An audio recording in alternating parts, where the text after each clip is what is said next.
ओम सूर्याय नमः। बोलिए सूर्य देव भगवान की जय।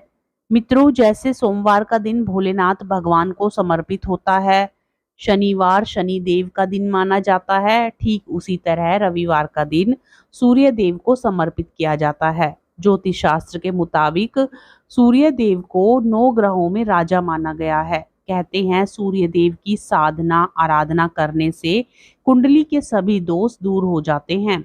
कुंडली में सूर्य मजबूत अवस्था में हो तो समाज में व्यक्ति को खूब मान सम्मान मिलता है और सुख समृद्धि की वृद्धि होती है। इसलिए सूर्य देव की पूजा के साथ साथ रविवार के दिन इस व्रत कथा को पढ़ने का काफी अधिक महत्व है। यदि आप व्रत नहीं रखते हैं तो व्रत कथा पढ़कर भी आप पुण्य फल की प्राप्ति तो कर ही सकते हैं। कथा को पूर्ण श्रद्धा और विश्वास के साथ एकाग्रचित होकर पूरा श्रवण करें। कथा के अनुसार प्राचीन काल में एक नगर में एक वृद्धा रहती थी। वह रविवार को नियम से घर आंगन को गोबर से लीपकर भोजन तैयार किया करती थी और सूर्य देव को भोग लगाने के बाद ही खुद भोजन करती थी। ऐसा व्रत करने से उनका घर धन धान्य से पूर्ण था। हरि की कृपा घर में किसी प्रकार का विग्रह या दुख नहीं होने देती थी। घर में सब कुछ आनंद मंगल था। इसी तरह कुछ दिन बीत जाने पर पड़ोसन जिसके गौ का गोबर वृद्धा लाया करती थी, वो विचार करने लगी कि यह वृद्धा हमेशा मेरी गौ का गोबर ले जाती है। यह सोचकर उसने अपनी गाय को घर के अंदर बांधना शुरू कर दिया। गोबर ना मिलने पर वृद्धा रविवार के दिन अपने घर को लीप नहीं पाई। इसलिए ना उन्होंने भोजन बनाया, ना भगवान को भोग लगाया और ना खुद ही भोजन किया। इस प्रकार उन्होंने निराहार व्रत किया। रात हो गई और वह भूखी ही सो गई। रात में भगवान ने उन्हें सपना दिया और भोजन ना बनाने और भोग ना लगाने का कारण पूछा। वृद्धा ने भगवान को बताया कि गोबर ना मिलने के कारण वो भोजन नहीं बना सकी। तब भगवान ने कहा कि माता, हम तुमको ऐसी गौ देते हैं जिससे सभी इच्छाएं पूरी होती हैं, क्योंकि तुम हमेशा रविवार को गोबर से लीप कर भोजन बनाती हो और भोग लगाकर ही खुद भोजन खाती हो। इससे मैं खुश होकर तुम्हें वरदान देता हूँ। सपने में भगवान का यह वरदान पाकर जब वृद्धा की आंख खुली तो देखा कि आंगन में एक अति सुंदर गौ और बछड़ा बंधे हुए हैं।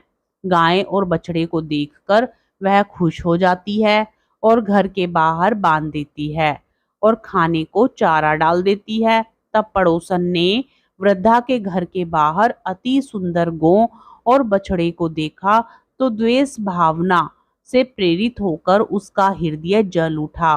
और जब उसने देखा कि गाय ने सोने का गोबर दिया है तो वो गाय का सोने का गोबर ले गई और अपनी गाय के गोबर को उसी जगह पर रख दिया। रोजाना वह ऐसा करती रही और सीधी सादी वृद्धा को कानो खान इसकी खबर तक नहीं होने दी। तब सर्वव्यापी ईश्वर ने सोचा कि चालाक पड़ोसन की वजह से वृद्धा ठगी जा रही है, तो उन्होंने शाम के समय अपनी माया से बड़े जोर की आंधी ला दी। आंधी के भय से वृद्धा ने अपनी गाय को अंदर बांध दिया। सुबह जब गाय ने गोबर दिया तो वह वृद्धा आश्चर्यचकित रह गई और फिर वो रोजाना अपनी गौ को घर के अंदर ही बांधने लगी। उधर पड़ोसन ने देखा कि गौ घर के अंदर बंधने लगी है तो उसका सोने का गोबर उठाने की चाल कामयाब नहीं हो पा रही है। तो कुछ उपाय न देख पड़ोसन ने राजा की सभा में जाकर सारी बात बता दी। उसने राजा से कहा कि मेरे पड़ोस में एक ऐसी वृद्धा रहती है जिसके पास एक ऐसी गाय है जो आप जैसे राजाओं के ही योग्य है। वह गौ रोजाना सोने का गोबर देती है। आप सोने से प्रजा का पालन करिए। वृद्धा उस सोने का क्या करेगी? राजा ने यह बात सुनकर अपने दूतों को वृद्धा के घर जाकर गौ लाने की आज्ञा दी। वृद्धा सुबह ईश्वर को भोग लगाकर भोजन करने ग्रहण करने ही जा रही थी, तभी राजा के कर्मचारी गाय खोल कर ले गए। यह देख वो काफी रोई चिल्लाई, लेकिन कर्मचारियों ने एक ना सुनी। उस दिन फिर वृद्धा गौ के वियोग में भोजन ना कर सकी और रात भर रो रो कर ईश्वर से गाय को पुनः पाने की प्रार्थना करती रही। वहीं दूसरी ओर राजा गौ को देखकर प्रसन्न हुआ और सुबह जैसे ही उठा, सारा महल गोबर से भरा दिखाई देने लगा। राजा यह देखकर घबरा गया। भगवान ने रात में राजा को स्वप्न में कहा, हे राजा, गाय वृद्धा को लौटा देने में ही तुम्हारी भलाई है। रविवार के व्रत से प्रसन्न होकर मैंने उसे यह गाय दी थी। सुबह होते ही राजा ने वृद्धा को बुलाकर बहुत सारे धन के साथ सम्मान सहित गौ और बछड़ा लौटा दिया। इसके साथ ही पड़ोसन को बुलाकर उचित दंड भी दिया गया। ऐसा करने से राजा के महल की गंदगी दूर हुई और उसे दिन राजा ने नगरवासियों को आदेश दिया कि अपनी समस्त मनोकामनाओं की पूर्ति के लिए रविवार का व्रत रखा करें। बोलिए सूर्य देव भगवान की जय। मित्रों, सूर्य देव की कथा श्रवण करने के बाद आरती भी जरूर सुननी चाहिए, तभी व्रत कथा का संपूर्ण फल प्राप्त होता है। ओम जय सूर्य भगवान, जय हो दिन कर भगवान, जगत के नेत्र स्वरूपा तुम हो त्रिगुण स्वरूपा, धरत सब ही तव ध्यान, ओम जय सूर्य भगवान। सारथी अरुण है प्रभु तुम, श्वेत कमल धारी तुम चार भुजाधारी, अश्व है सात तुम्हारे, कोटि किरण पसारे, तुम हो देव महान। ओम जय सूर्य भगवान। उषा काल में जब तुम उदयाचल आते, सब तब दर्शन पाते, फैलाते उजियारा, जागता तब जग सारा, करे सब तब गुणगान। ओम जय सूर्य भगवान।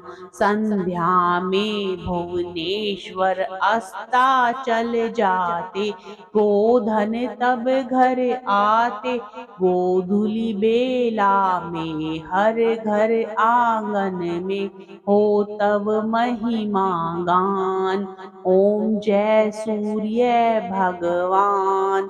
देव दनुज नर नारी, ऋषि मुनिवर भजते, आदित्य हृदय जपते, श्रोत ये मंगलकारी, इसकी है रचना न्यारी, दे नव जीवन दान। ओम जय सूर्य भगवान।